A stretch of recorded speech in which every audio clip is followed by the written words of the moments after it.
Eh bien, bonjour à toutes et tous. Je me présente, je suis Lisa Tessier, chargée de mission chez Ville et Aménagement Durable, et je vous souhaite la bienvenue dans ce webinaire consacré à l'urbanisme régénératif. Et je vais vous présenter dans un premier temps l'association Ville et Aménagement Durable et le contexte de notre collaboration avec Lumia. Et dans un second temps, je donnerai la parole à Christophe Sempels, président de Lumia, qui vous présentera leur étude sur l'urbanisme à visée régénérative.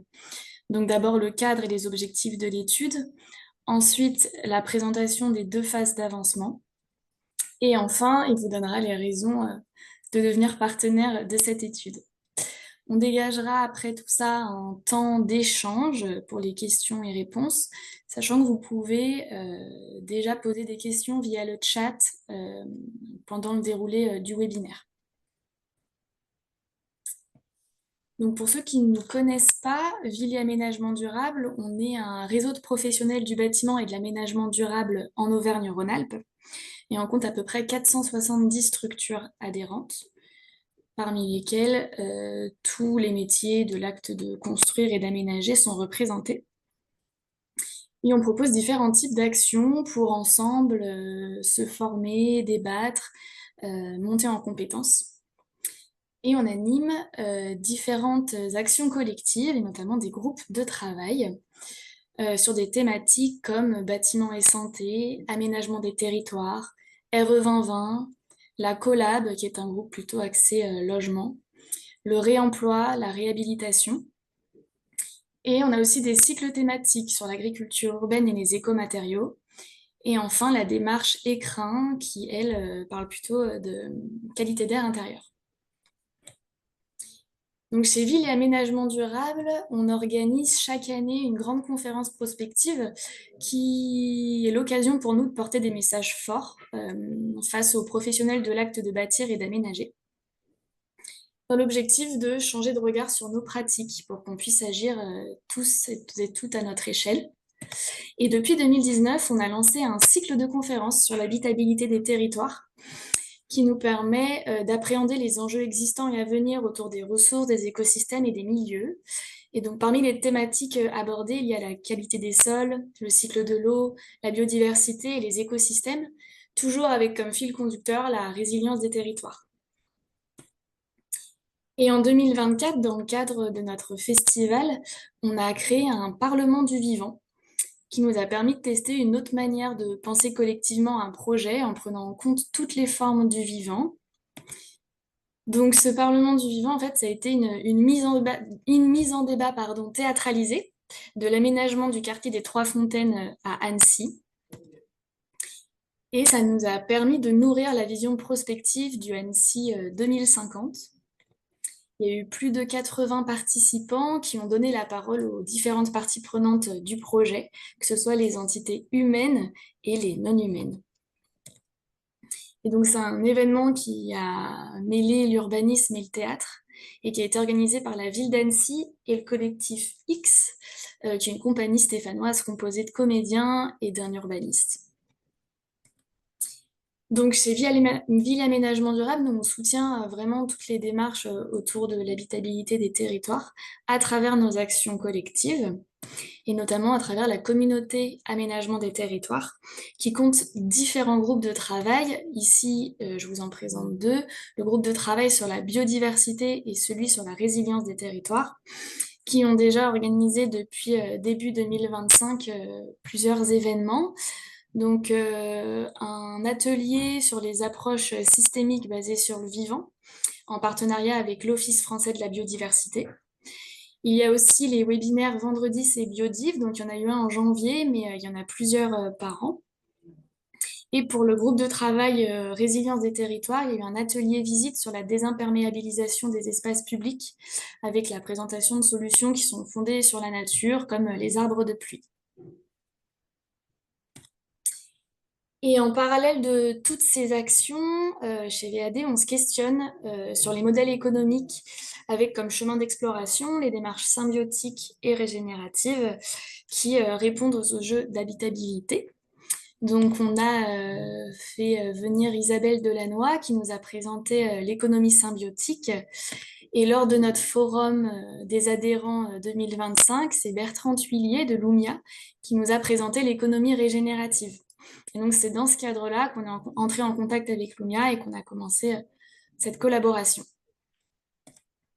Et donc, en fait, ces démarches, elles font aussi écho à notre groupe de travail qui s'appelle Modèle Écologement, dans lequel on cherche à traduire le modèle régénératif dans le modèle économique de la production de logements.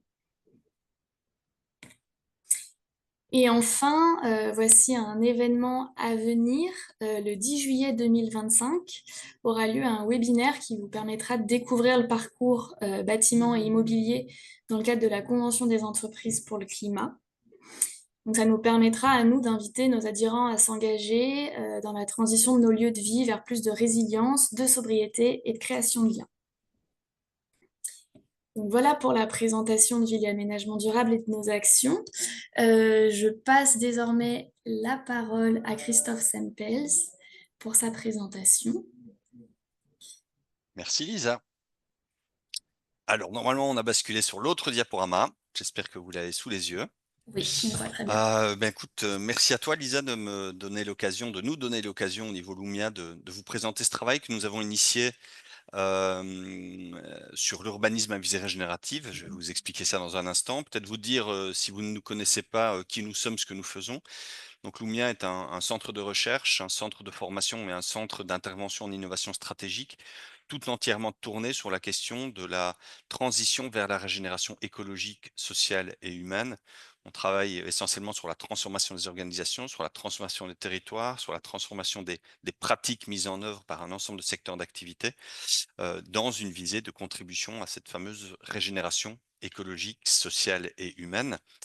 Vous dire peut-être le contexte en fait de cet échange. Tu l'as brièvement évoqué, Lisa.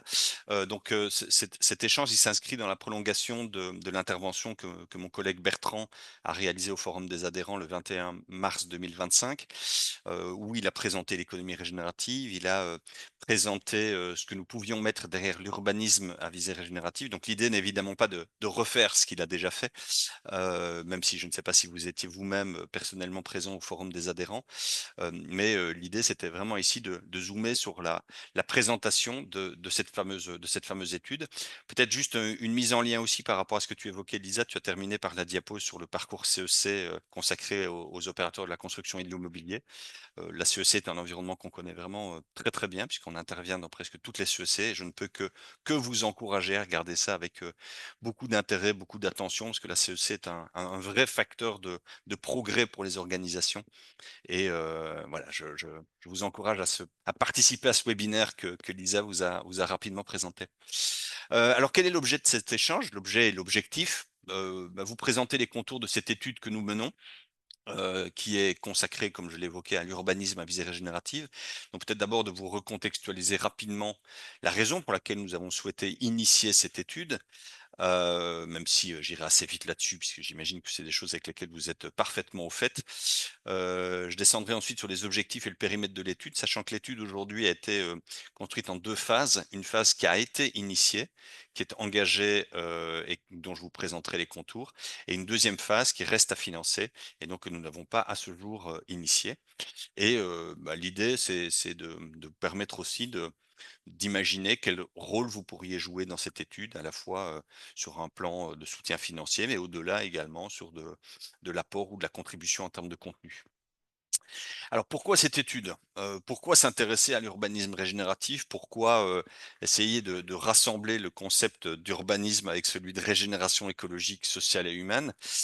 D'abord parce que la ville en elle-même constitue un écosystème particulier. On a souvent tendance à voir la ville pour l'ensemble des artefacts humains qu'elle contient, l'ensemble des constructions, des aménagements qu'elle contient, mais il faut se rappeler que dans la classification des écosystèmes naturels, l'écosystème urbain est un écosystème très particulier. Et cet écosystème et la ville en elle-même constitue et concentre de très nombreux enjeux, hein. Je ne vais pas les lister, vous les connaissez évidemment par cœur. qu'il s'agisse de, contribution, au changement climatique par, les émissions de gaz à effet de serre et le besoin corollaire de les réduire, par les impacts sur la biodiversité, sur l'eau, sur les flux, beaucoup d'impacts sociaux également. Alors pourquoi est-ce qu'on s'intéresse au milieu urbain dans sa perspective d'écosystème? Parce que dès qu'on pose le terme d'écosystème, se pose la question des pressions que nous, humains, faisons peser sur ces écosystèmes. Il faut bien reconnaître que le milieu urbain constitue un milieu particulièrement contraint pour le vivant, que ce vivant soit humain, mais en particulier non humain, parce que les espaces sont surtout d'abord pensés pour assurer les fonctionnalités et les usages de destination des humains que nous sommes, mais pas toujours pour intégrer les besoins spécifiques et singuliers des autres espèces qui composent la vaste trame du vivant. Et donc, quels sont les grands facteurs de pression? Mais il y en a de très nombreux, hein, d'abord la question de l'espace disponible à la biodiversité, de la qualité des sols. On est sur des sols, largement artificialisés, largement remaniés et donc des sols de très faible qualité. Des conditions d'accès à l'eau, quand on a un sol artificiel, artificialisé par définition, l'eau y est contrainte, une atmosphère qui est dégradée, par la présence de très nombreux polluants, par des températures, extrêmement importantes puisque, avec les phénomènes d'îlots de chaleur urbains, vous connaissez ça là aussi, eh bien, nous pouvons atteindre des températures extrêmement élevées en milieu urbain. Donc tous ces éléments font peser sur la biodiversité et corollairement sur les services que cette biodiversité nous rend, on parlera de services écosystémiques, eh bien, des pressions extrêmement significatives. Donc, questionner la régénération de cet écosystème particulier que constitue l'écosystème urbain, est un sujet, d'importance, surtout quand on sait qu'aujourd'hui les écosystèmes subissent des pressions de toutes parts, que les services écosystémiques, sont en effondrement extrêmement significatif, et que, sans eux, c'est, l'ensemble du vivant qui est mis sous pression. Eh bien, il y a un intérêt légitime à s'intéresser à, la manière dont l'urbain pourrait participer à la régénération de ces écosystèmes urbains. Alors ça consiste quoi? Ça consiste d'abord à interroger la place que l'on donne aux vivants et en particulier aux vivants non humains dans l'espace public. Ça vise à interroger les conditions que nous faisons peser sur ce vivant non humain pour, favoriser son propre développement, les pressions que nous exerçons sur les différentes limites planétaires, en partant du principe que vous êtes familier avec cette notion, et puis bien évidemment la multiplicité des enjeux sociaux qui, dans l'environnement urbain, reboucle de manière assez simple et assez naturelle avec, les enjeux écologiques. On a souvent tendance à opposer, écologie et social. Il se trouve que dans l'environnement urbain et dans les écosystèmes urbains, on va plutôt trouver des alliances naturellement, bénéfiques et synergiques entre la meilleure prise en charge des enjeux environnementaux et la meilleure prise en charge des enjeux sociaux. Alors l'enjeu de la régénération des écosystèmes urbains, il consiste vraiment à essayer de trouver, de tracer des lignes d'équilibre entre, d'une part, l'ensemble des fonctionnalités classiquement adressées par des projets urbains, et le respect des conditions propices au bon développement du vivant et la capacité à venir renforcer ces écosystèmes urbains, renforcer les services qu'ils nous rendent, venant questionner notre capacité à offrir des conditions permettant, au vivant d'exprimer son plein potentiel. Et donc si j'en arrive maintenant à l'objectif de l'étude, sachant que là je vous ai un peu contextualisé la raison qui nous a conduit à initier ce travail. Je vous ai dit, il y avait 2 grandes phases dans le travail. La première phase, c'est assez classiquement d'abord de définir les enjeux de l'urbanisme régénératif. Je viens d'en citer quelques-uns, il y en a bien évidemment de nombreux autres. Et puis plus particulièrement, de voir, comment la comment des projets d'aménagement, des projets urbains, des projets d'aménagement urbain sont susceptibles de contribuer ou non à la régénération. D'explorer les différentes facettes de l'urbanisme régénératif, c'est un concept neuf, il commence à intégrer le champ de l'activité urbanistique, mais il n'en reste pas moins relativement confidentiel. Il est souvent confondu avec la régénération urbaine, donc on va voir qu'on parle de choses assez différentes. Derrière les facettes de l'urbanisme régénératif se pose la question de la capacité à prendre en charge des besoins non exclusivement humains pour, intégrer de nouveaux enjeux. Le cœur du sujet, c'est la construction d'une méthodologie qui va, s'articuler sur les différentes phases d'un projet urbain, à savoir la conception, l'exécution et la maintenance des projets. Et puis bien évidemment, l'usage qui sera fait par les différents usagers des projets des infrastructures qui seront mises à leur disposition.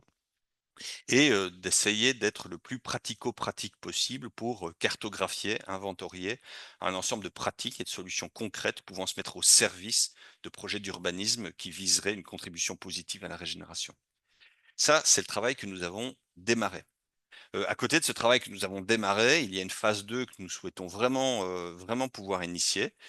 Nous ne l'avons pas encore démarré pour la bonne et simple raison que cette phase n'est pas financée et que, eh bien, sans financement, malheureusement, nous ne sommes pas en capacité de développer, de dédier les moyens de travail, requis pour cette phase. Là, l'idée de la phase 2, c'est vraiment de zoomer sur la question des modèles économiques, hein. On a un cœur de compétence au sein de Boumia, c'est l'innovation de modèles économiques et donc, assez naturellement se pose la question de savoir si nous pourrions, favoriser l'émergence et la diffusion de cet urbanisme à visée régénérative par des modèles économiques, par des modèles de financement eux-mêmes innovants, qui viseraient à rendre, ces pratiques, les solutions, que porte l'urbanisme régénératif à la fois, désirables et viables sur un plan économique. Alors qui dit projet de travail dit, projet d'étude dit, ensemble de questions de recherche. Donc, 1re question, un calage de concepts, hein. De quoi parle-t-on quand on parle de régénération appliquée à l'urbain? Quels sont les concepts, sous-jacents? Je vous ai évoqué, la le sujet important de la construction d'une méthodologie d'un projet. Quelles sont les pratiques et les solutions existantes? Quel est le rôle des services écosystémiques? Cette notion, je ne sais pas si vous êtes familier avec cette notion. Heu les écosystèmes naturels et il y a, les écosystèmes urbains dont j'ai évoqué, il y a les écosystèmes agricoles, les écosystèmes forestiers, les écosystèmes marins, et côtiers, les écosystèmes montagnards, les écosystèmes arides. Donc il y a un ensemble d'écosystèmes. Bien l'ensemble de ces services de ces écosystèmes fournissent des services, des fonctions écologiques et des services sans lesquels nous ne pourrions pas vivre. Ils sont de plusieurs natures. Il y a d'abord des services d'approvisionnement.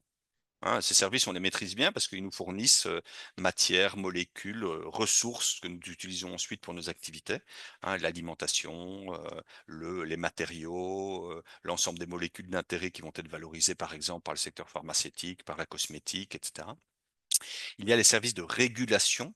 Alors, les services de régulation, comme leur nom l'indique, ce sont les services qui vont participer à la régulation des grands cycles du système Terre, la régulation du cycle du carbone, la régulation du cycle de l'azote, la régulation du cycle du fer, car il y a un cycle propre au fer, la production d'oxygène, la capacité à filtrer des polluants, la régulation bien évidemment du cycle de l'eau, etc. Les écosystèmes opèrent et régulent l'ensemble de ces cycles naturels. Il y a les services, on va appeler les services culturels ou cultuels. C'est, bah, le plaisir que nous ressentons, par exemple, à évoluer en pleine nature, hein. On sait que ça génère un ensemble de bénéfices. C'est l'ensemble des activités récréatives, touristiques, que nous allons, dont nous allons tirer profit au travers de notre immersion dans ces écosystèmes. Et puis il y a les services de soutien, comme leur nom l'indique, les services de soutien, bah, c'est ceux qui soutiennent tous les autres. Exemple, la photosynthèse, la formation des sols. Bah, sans ceux-là, tous les services écosystémiques s'effondreraient. Et donc le sujet ici, c'est de se dire, mais tiens, si nous assignons à un projet urbain de venir renforcer ces services écosystémiques, d'abord, un, ça veut dire quoi, hein, c'est pas quelque chose qu'on a dans le champ. Et deux, quels sont les bénéfices que ce serait susceptible d'apporter et comment pourrions-nous atteindre ces objectifs? Et puis finalement, nous souhaitons interroger également les facteurs qui soutiennent ou limitent l'application d'une démarche régénérative dans les projets urbains. Et puis, corollairement, bah, sur la phase 2, si on veut créer des modèles économiques qui soutiennent l'essor de l'urbanisme régénératif, eh bien, se pose la question des indicateurs d'évaluation de, des effets induits par ces pratiques urbanistiques, et en particulier l'évaluation des services écosystémiques, et puis l'ensemble des innovations de modèles économiques et d'ingénierie de financement que nous pourrions mettre en œuvre au travers de projets urbains à visée régénérative. Alors, je vais maintenant essayer de descendre un peu plus spécifiquement dans ces différentes phases. La phase 1 aujourd'hui est soutenue financièrement par deux partenaires principaux, Bouygues et Enedis, et nous avons également la chance et le plaisir de collaborer depuis pas mal d'années maintenant avec Haute-Savoie Habitat. On a mené toute une série de projets avec eux, dont certains vont être valorisés dans le cadre de cette étude. Je crois que il y a parmi vous certaines personnes d'Haute-Savoie Habitat. C'est toujours un plaisir de vous retrouver. Alors, sur un plan méthodologique d'abord, Assez classiquement, en fait, notre travail, il commence par une revue de littérature, à la fois académique et professionnelle. La revue de littérature, elle va viser plusieurs objectifs. Elle va d'abord poser l'ensemble des concepts dont nous avons besoin et elle va commencer à identifier des briques de méthode que nous pouvons ensuite, nous, assembler, réassembler, identifier les briques manquantes pour les concevoir, afin de produire une méthodologie sur l'ensemble des phases d'un projet urbain. On a commencé, mais pas encore terminé, la rencontre d'experts, d'acteurs qui, au travers d'entretiens, nous permettent d'approfondir certains concepts, de, de pouvoir également évaluer la qualité, la pertinence et l'effet de leur mise en œuvre. Et puis, nous allons conduire et analyser des études de cas, puisque l'idée n'est évidemment pas de produire de la théorie, mais de produire un savoir actionnable, utile à l'action. C'est notre objectif, hein. On n'est pas un centre de recherche académique, on est un centre de recherche très orienté vers l'action. Et donc, on veut pouvoir éprouver la réalité, la faisabilité, la pertinence à la fois des concepts et des méthodes que nous développons au travers d'études de cas. Et puis bien évidemment, classiquement, il y aura une analyse de résultats et un ensemble de conclusions. Alors, sur le plan de la revue de littérature, quelques exemples. Voilà quelques-uns des concepts qu'il nous a fallu appréhender. Alors, je suis loin d'être exhaustif, hein, mais donc voilà, il y a un ensemble de concepts que peut-être vous avez déjà dans votre champ, hein. Le concept de métabolisme urbain, j'imagine, est quelque chose qui vous est relativement familier. La ville, bien évidemment, vous êtes acteur, acteur façonnant la ville, et donc c'est des concepts là aussi que vous maîtrisez bien. Et puis il y en a probablement qui sont peut-être plus loin de votre pratique quotidienne. Est-ce qu'à côté du travail d'aménagement urbain auquel vous êtes quotidiennement occupé, le concept de ménagement urbain vous est familier? Est-ce que le concept de story of place, c'est-à-dire comprendre la singularité d'un lieu et en particulier la singularité écologique d'un lieu, est quelque chose que vous avez l'habitude de regarder? Alors probablement au travers d'un ensemble d'études environnementales, vous allez voir qu'elles diffèrent assez significativement à la fois dans l'intention et dans le protocole de mise en œuvre de ce qu'on est capable de mettre en œuvre dans ce travail de story of place. Et puis, il y a des concepts spécifiquement orientés sur le régénératif, hein. Euh, En quoi diffère la régénération urbaine de l'urbanisme régénératif? Que serait un urbanisme régénératif? Que serait un design régénératif? Etc., etc. Alors, quelques exemples là aussi. Si je descends précisément sur la régénération urbaine versus l'urbanisme régénératif, alors je ne sais pas si vous aviez entendu mon collègue Bertrand, si vous êtes familier avec le concept de régénération, mais en gros, il va y avoir deux grands mouvements stratégiques et opérationnels qu'on va chercher à mettre en œuvre dans une démarche régénérative. Le premier mouvement, c'est de la réduction d'impact négatif de l'activité au seuil incompressible. Réduire l'impact négatif sur les écosystèmes, sur les communautés humaines. Ça veut dire notamment réduire les facteurs de pression. Ça, c'est le premier mouvement. Puis un deuxième mouvement qui va chercher à générer des pratiques, des impacts positifs en prenant appui sur les systèmes vivants. Heu et heu et vous allez voir que quand on regarde un peu ce concept de régénération urbaine, eh bien, elle s'inscrit dans la lignée de la rénovation, de la réhabilitation et de la revitalisation urbaine. La rénovation urbaine, de quoi parle-t-on? On parle de la reconstruction d'un bâtiment, la reconstruction d'un quartier après démolition de l'existant, sans forcément chercher à préserver le patrimoine historique ou architectural. La réhabilitation, elle, va s'inscrire dans un plan de rénovation de bâtiments, sans forcément le détruire, bien évidemment en cherchant à en améliorer la qualité, l'état, les fonctionnalités et en conservant les structures d'origine.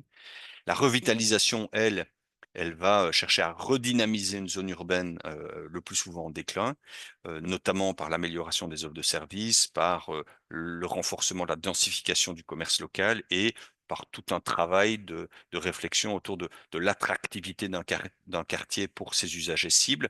Et la régénération urbaine, c'est cette approche globale qui va réunir des projets de rénovation, de réhabilitation, de revitalisation avec un accent peut-être plus significatif sur le développement durable dans une perspective de réduction des impacts négatifs des projets d'aménagement, des projets de rénovation, réhabilitation, revitalisation, avec une volonté d'intégrer le citoyen ou les usagers du site dans les projets et une volonté de préservation du patrimoine.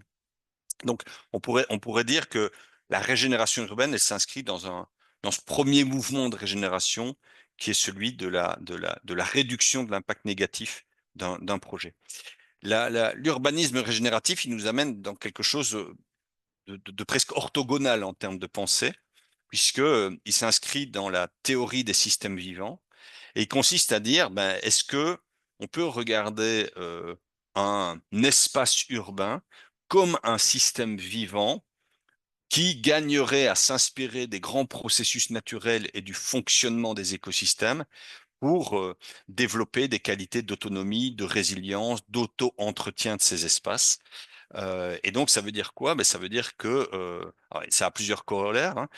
Ça veut dire d'abord que dès le moment où on regarde un projet urbain euh, par le prisme des systèmes vivants, mais on s'intéresse de fait à la question des pluralités de formes de vie dans l'espace et on, on fait en sorte que le non bâti devienne aussi important que le bâti. Les projets urbains ont traditionnellement tendance à concentrer leur attention sur le bâti. C'est bien normal puisque c'est ce qui va concentrer l'essentiel de l'action et des moyens mis en œuvre. Et le non bâti va avoir des fonctions esthétiques, d'aménagement paysager. Et là, en fait, le non bâti ben, revêt un rôle essentiel puisqu'en fait, ce non bâti ben, va offrir une multiplicité de services nouveaux, en particulier à cette biodiversité à, au renforcement de ces conditions et de ces services écosystémiques. Et ça, c'est le deuxième mouvement de la régénération.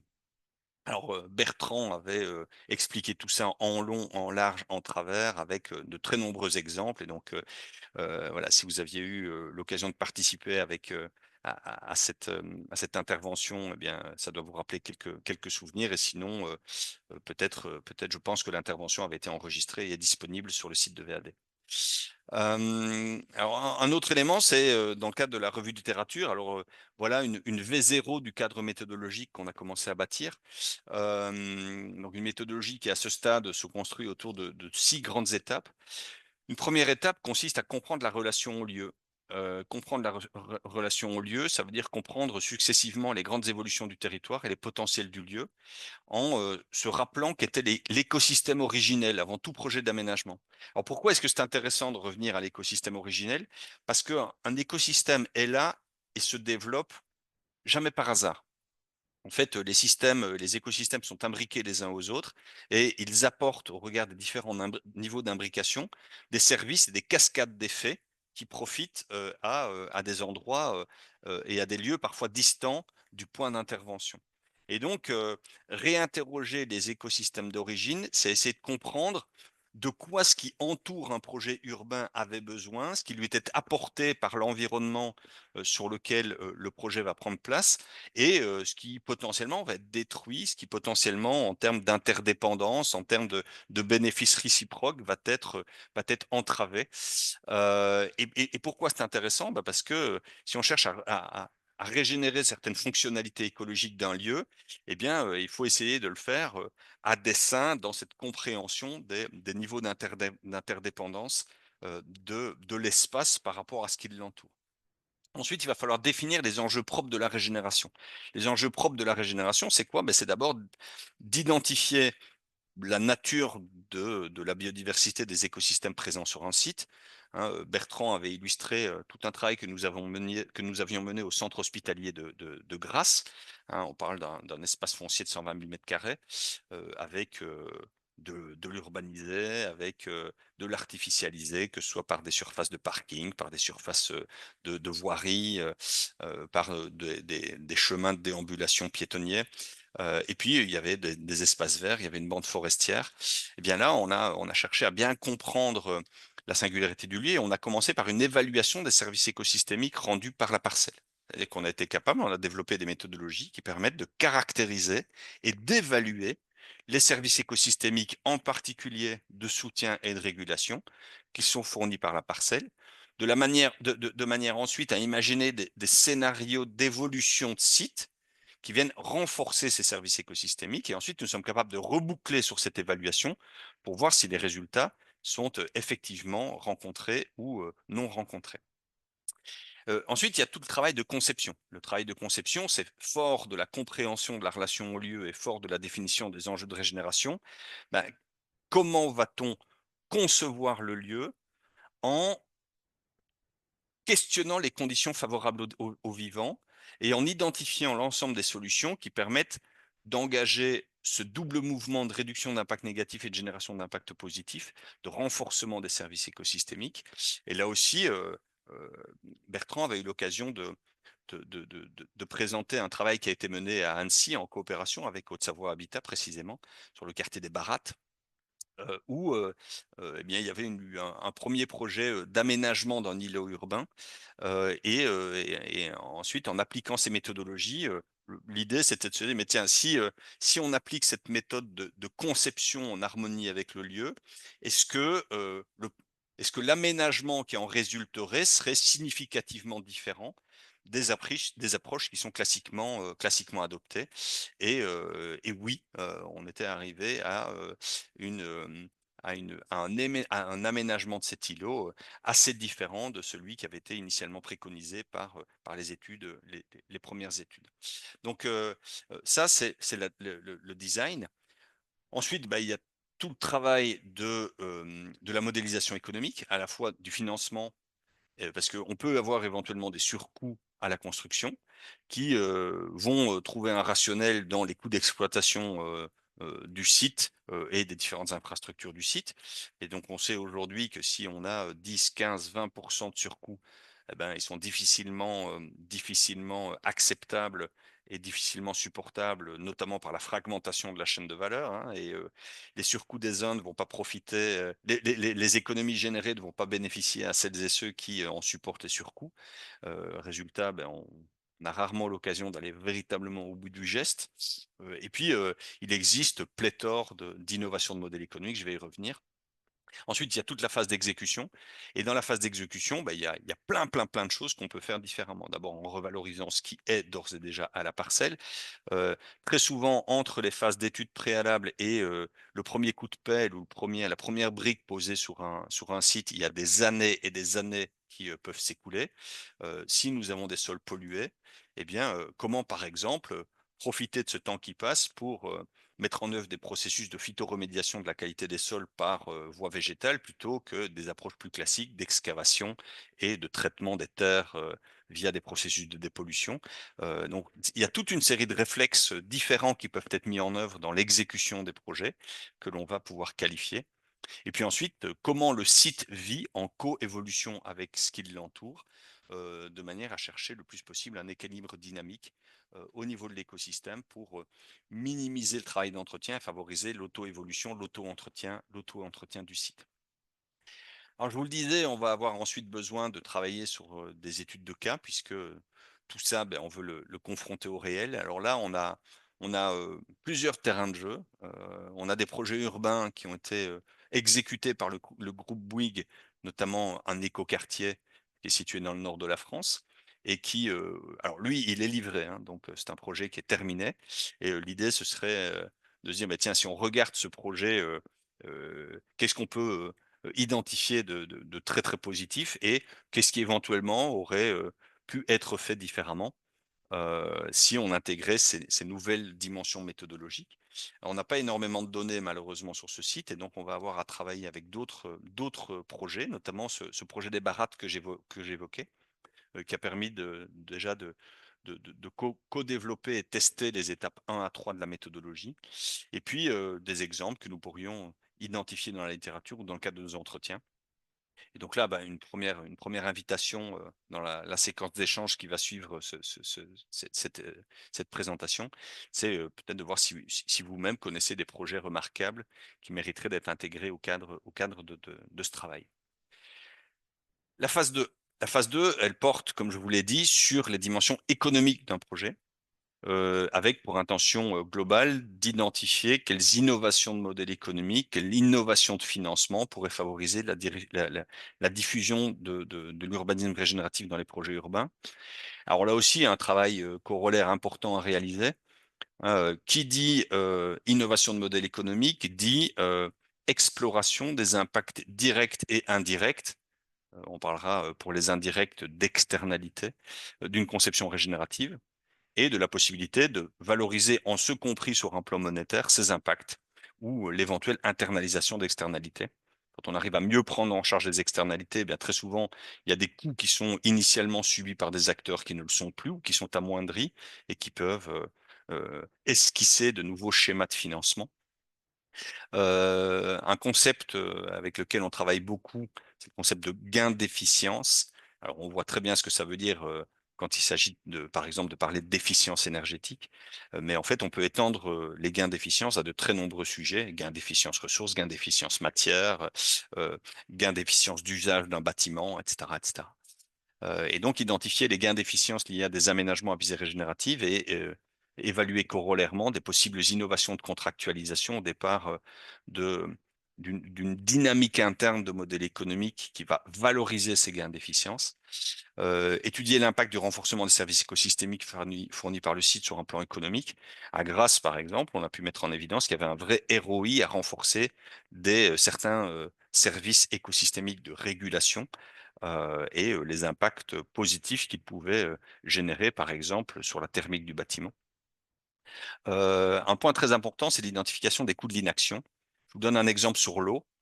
Aujourd'hui, il est très difficile de faire tenir des modèles économiques de meilleure gestion de la ressource hydrique dans des projets urbains parce que, grosso modo, l'eau, elle vaut rien en France. Quoi qu'on en dise, elle ne coûte absolument rien ou presque rien. Et donc c'est très, très, très compliqué, via des approches classiques, d'évaluation de retour sur investissement, de projets de meilleure gestion de la ressource en eau, de faire tenir, et de justifier, de légitimer ces investissements. Par contre, si on les regarde différemment en projetant les coûts de l'inaction, je donne un exemple, vous êtes un industriel, vous avez de l'eau de process, vous êtes invité à mettre en œuvre un flux circulaire d'usage de l'eau avec éventuellement une phytoremédiation de vos eaux usées par processus biologiques sur site pour renvoi à la nappe d'une eau de qualité acceptable. Euh, Comme je le disais, si vous êtes un industriel et que vous regardez les investissements qu'il faut consentir pour mettre tout ça en œuvre, le ROI va pas être folichon, folichon, et donc vous risquez probablement de ne pas y aller. Si par contre vous évaluez le coût de l'inaction, bah là, vous pourriez tout à fait vouloir y aller. Le coût de l'inaction, c'est quoi? C'est par exemple un arrêté préfectoral d'interdiction d'usage de l'eau à des fins industrielles qui mettrait votre activité à l'arrêt. Voilà, je ne vais pas tout passer en revue, vous avez compris un peu la logique, hein. On va cartographier les innovations de modèles économiques via la conduite d'un benchmarking mondial. On va préfigurer des innovations de briques ou de modèles économiques innovants. Alors pour pouvoir faire ça, on a besoin de quoi? Ben, on a besoin d'un budget qui s'élève à 80 000 euros hors TVA. Donc ça veut dire que nous sommes à la recherche de partenaires financiers pour soutenir le développement de cette phase. Et puis, on aurait besoin d'identifier des projets remarquables sur un plan d'innovation de modèle de financement ou de modèle économique en France, à l'international. Au regard de votre travail, de vos missions, de votre expertise, il est probable que vous ayez vous-même participé ou entendu parler d'un ensemble de projets. Voilà. Et donc, peut-être simplement pour terminer, peut-être pour ouvrir la discussion, ben, invitation vous est faite de se joindre à nos efforts pour faire avancer ce sujet. Sur le volet 1, au travers de contributions éventuelles sur des projets urbains qui mériteraient d'être regardés au travers de notre étude, et sur le volet 2, à la fois au travers d'une possible contribution en matière de financement et ou d'apport d'informations, de données, d'identification de projets ou d'identification de briques d'innovation. Vous avez les coordonnées de mon collègue Bruno si vous souhaitez engager un dialogue sur ce point, mais il nous reste un peu plus de 15 minutes pour initier cet échange en espérant que tout ce que je viens de vous raconter était clair. Peut-être est-ce que déjà ce que je viens de vous raconter soulève des questions, des réactions particulières?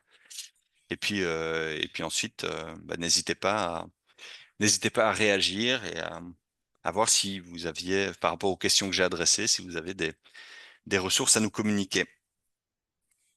Alors, bah, merci Christophe pour cette présentation. Il y a eu des questions, deux questions dans le chat. C'est Youssouf Si qui a posé des questions de Ehud. Comme on n'est pas très nombreux, je vous invite à prendre la parole si vous souhaitez plutôt poser votre question à l'oral. Oui, bonjour. Bonjour. Merci pour Bonjour. cette présentation. J'avais effectivement deux interrogations qui étaient d'une part la- ce que vous avez mentionné effectivement sur la différence entre urbanisme régénératif et régénération urbaine, qui m'amène au fait à me demander si, en gros, après bon, je suppose que la régénération urbaine, dans sa définition actuelle, est antérieure, en gros, à ce nouveau concept un peu que vous portez. Euh, mais est-ce qu'il n'y a pas un risque, à vrai dire, de créer une complexité au fait là où nos connaissances actuelles permettent déjà au fait de travailler ces sujets-là et qui ne nécessite pas en fait de conceptualiser quelque chose qui est en plus différent de ce que de ce qu'on en connaît déjà et qui va pas faciliter au final cette appropriation en fait et la mise en œuvre opérationnelle au fait qui est vraiment le sujet par contre. C'est-à-dire qu'aujourd'hui quand on parle de services écosystémiques, c'est bien beau de pouvoir les caractériser, mais si on ne sait pas les intégrer dans les projets pour favoriser ces services-là, c'est là où se situe vraiment le problème à mon sens Mmh. en tant qu'opérationnel. Tout à fait. Alors effectivement, hein, à chaque fois qu'on introduit un nouveau concept, a fortiori quand il est sémantiquement approchant d'un concept existant et antérieur, bah, se pose le risque de finalement créer une soupe de plus en plus indigeste. Euh, En fait, l'urbanisme régénératif n'est pas soluble dans la régénération urbaine. Ça veut dire quoi? Ça veut dire qu'il apporte quelque chose de radicalement nouveau, de véritablement singulier par rapport à un projet urbain. Alors après, qu'on lui donne l'étiquette de l'urbanisme régénératif ou qu'on se prive de cette étiquette pour en saisir les solutions concrètes, pratiques, opérationnelles, nous, ça nous va bien, hein. Enfin, je veux dire, on n'est pas simplement nous, on essaie de faire ce travail avec une rigueur scientifique qui ben, exige une rigueur conceptuelle. Euh, Au bout du bout, nous, ce qui nous intéresse, c'est que les opérateurs se saisissent des solutions, des pratiques concrètes et puissent les mettre en œuvre avec un soutien méthodologique. Ça, c'est peut-être un premier point de résonance par rapport à ce que vous évoquez. Deuxième point de résonance, aujourd'hui, il existe de très nombreuses solutions permettant de renforcer les services écosystémiques. Je vous disais le travail que nous avons mené sur le centre hospitalier Grassois. On était capable d'identifier et d'évaluer une quinzaine de services écosystémiques.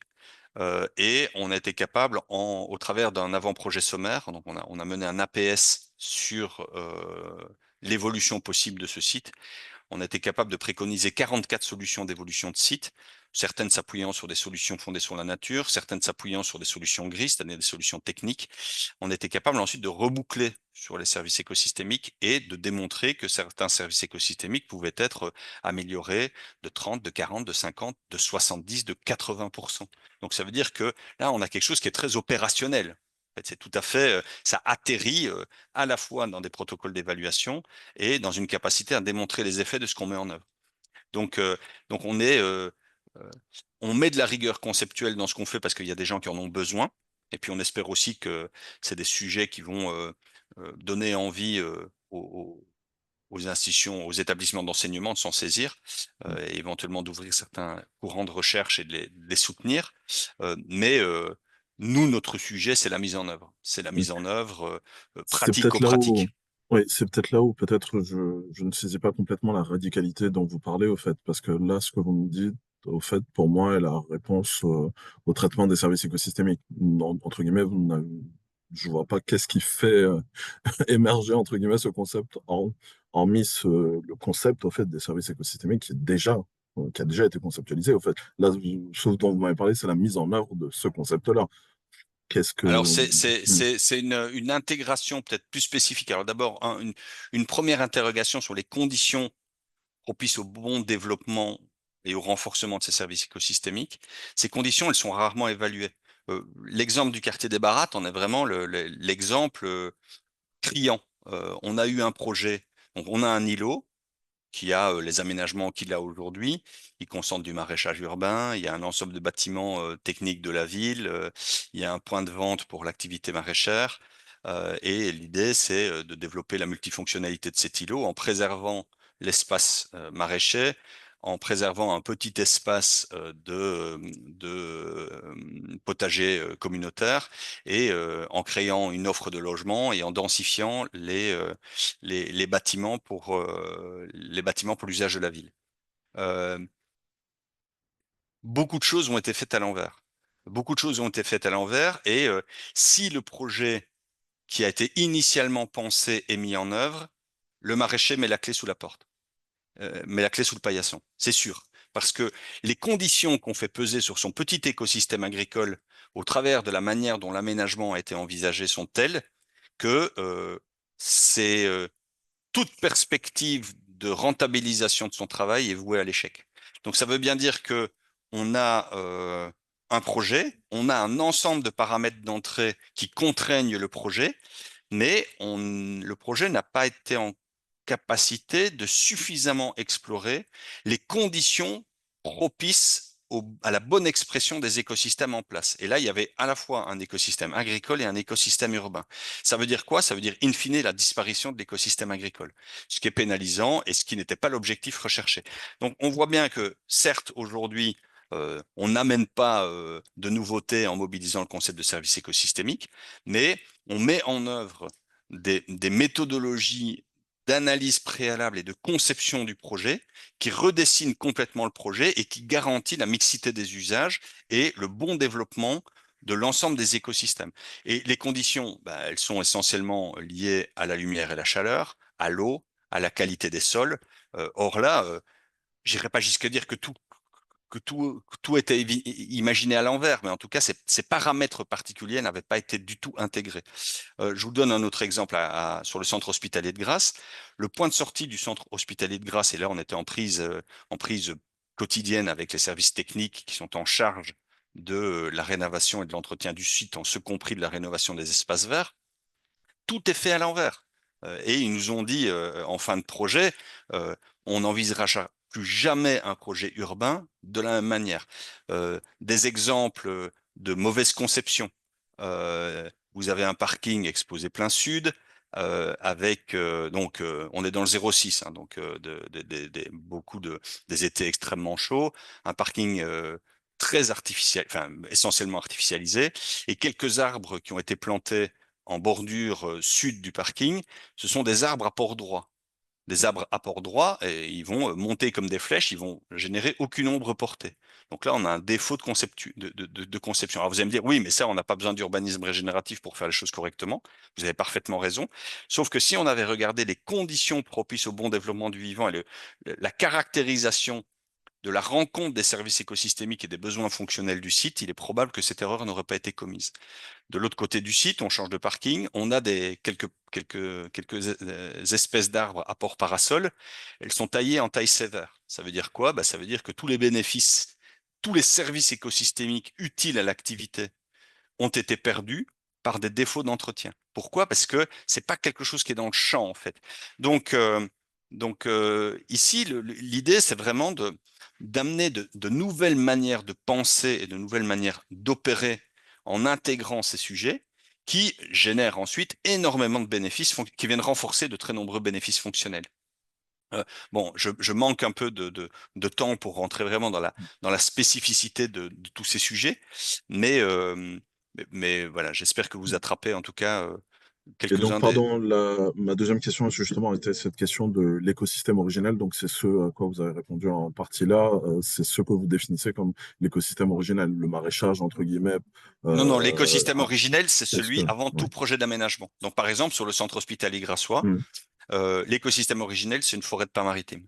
Donc, Et donc, avant, la temporalité, c'est à partir de quand que vous considérez cette zone originelle, au fait, parce que beaucoup de ces forêts-là ont été plantées, au fait, dans les années 20, enfin, selon les zones, en fait, on a plusieurs temporalités, au fait. Beaucoup de nos forêts françaises aujourd'hui ne sont, sont en réalité des forêts qui ont été plantées par la royauté, etc. tout On à n'a fait. plus de forêt originelle, donc c'est mon état originel, entre guillemets, est-ce que c'est la France Mais en fait, gauloise c'est ce avant? à quoi on est capable de remonter. C'est ce à quoi on Ok. est capable de remonter et à un moment donné, on est confronté à la limite de la disponibilité de la donnée. Et donc là, on a été capable de caractériser euh, les forêts les forêts méditerranéennes Et donc, pourquoi est-ce qu'on fait ça? Parce on va alors distinguer trois grands moments. L'état écologique, sinon d'origine, en tout cas celui, euh, celui à partir duquel on est capable de remonter, et on évalue les services écosystémiques qui étaient rendus alors. L'état de la parcelle aujourd'hui, et on caractérise les services écosystémiques et on voit les dettes écologiques. Et ensuite, un ensemble de projections d'évolution de sites qui permettent de voir comment on vient renforcer les services écosystémiques, étant entendu qu'on ne reviendra jamais aux services écosystémiques d'origine. La dette écologique, elle est non résorbable. Merci de vous répondre.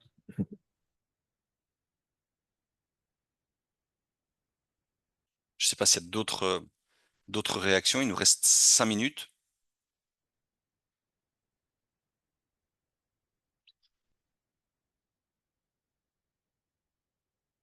Alors, pour pouvoir approfondir nos travaux, il y aura deux moyens. Ben, il y aura bien évidemment la publication de ce rapport, en tout cas de la phase 1.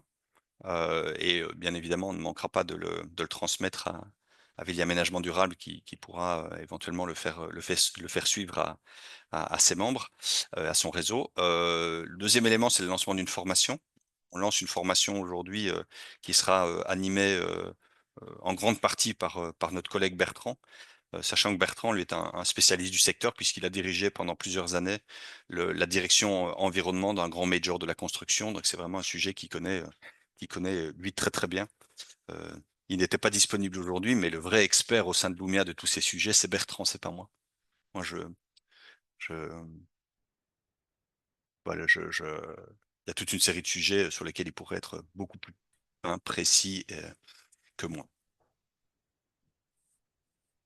Et donc, du coup, dans les besoins que vous citez, donc enfin, voilà, d'avoir qu'on vous fasse remonter des opérations exemplaires, etc. Donc pour cette deuxième phase, du coup, est-ce qu'il faut que ce soit des opérations qui soient en fait même pas totalement en cours, plutôt en phase de programmation, de manière à pouvoir vraiment Alors, pas appliquer ces forcément, méthodes en fait, une opération qui est terminée est une opération qui est intéressante mais le plus important, c'est l'accès à la donnée.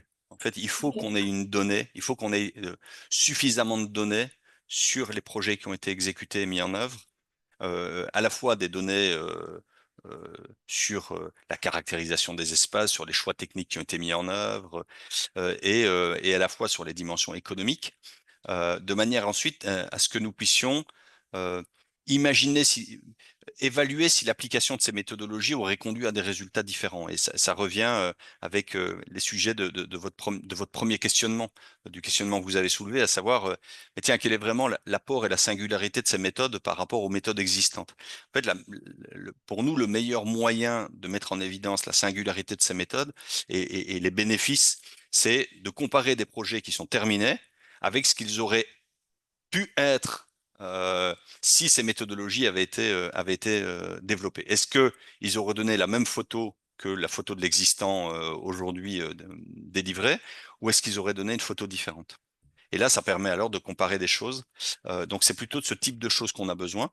Donc, des projets remarquables ou moins remarquables, hein. On n'a pas forcément besoin de projets remarquables. Il est évident que les projets les plus remarquables sont les plus intéressants parce que si on part d'un projet qui a été fait de manière ultra classique, sans aucune forme de considération ou avec de très faibles considérations environnementales, bah, les écarts vont être naturellement très importants.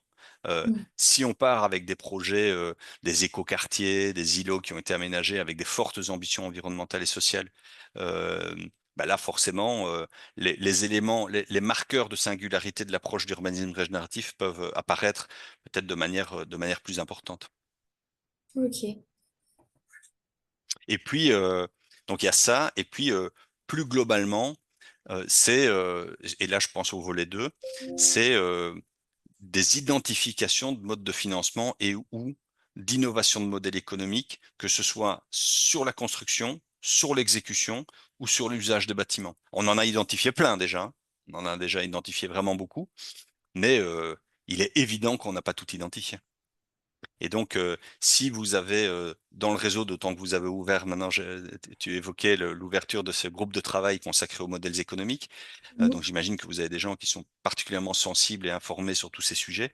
Si vous avez des briques, innovantes ou des modèles innovants qui ont été mis en œuvre, que ce soit en ingénierie financement ou en modèle économique sur les Mmh. différentes phases de vie d'un projet urbain, bah, nous forcément ça va contribuer à renforcer la portée des travaux et la valeur ajoutée que ça peut ensuite, générer pour les gens du secteur. D'accord. C'est vrai que nous, dans ce groupe, on travaille sur ces sujets, alors plutôt ramener, nous, à la question, du logement, parce qu'on partait du constat que les logements actuels sont plus aussi qualitatifs, on va dire, que ceux d'il y a quelques années et cetera et on cherche à comprendre pourquoi et donc c'est pour ça qu'on étudie aussi les modèles économiques pour, bah, comprendre un peu la chaîne de valeur d'un projet, qui dispose de la valeur, comment on pourrait la répartir autrement et cetera et cetera. Donc en fait, c'est ce Mmh. travail-là qu'on fait. Donc on rencontre, des acteurs et des professionnels de ces sujets-là, en fait, pour découvrir aussi d'autres modèles. Mais effectivement, c'est peut-être des choses qu'on peut vous transmettre si on rencontre des personnes, qui ont déjà étudié des choses ou qui ont déjà des solutions peut-être. Super. Voilà, je ne sais pas s'il y a une dernière réaction avant qu'on se quitte. On arrive à l'heure et donc j'imagine que vous avez des engagements derrière, mais s'il y a une dernière réaction, on peut la prendre et sinon, un grand merci Lisa, un grand merci à Ville Aménagement Durable d'avoir organisé ce temps d'échange et Ben, merci voilà, à toi.